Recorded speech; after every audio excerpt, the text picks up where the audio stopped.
బులెటిన్లో breaking news చూస్తున్నాం. MLC కవితకు సుప్రీంకోర్టులో చుక్కెదురైంది. బెయిల్ ఇచ్చేందుకు నిరాకరించింది. ట్రయల్ కోర్టుకు వెళ్లాలని సూచించింది. ప్రతివాదులకు నోటీసులు జారీ చేసింది.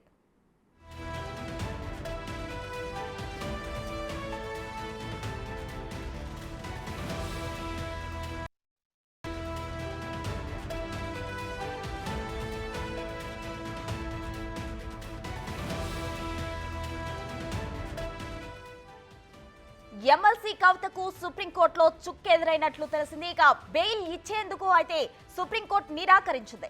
ట్రయల్ కోర్టుకు వెళ్లాలని సూచించినట్లు సమాచారం. అయితే ప్రతివాదులకు నోటీసులు కూడా జారీ చేసినట్లు తెలిసింది.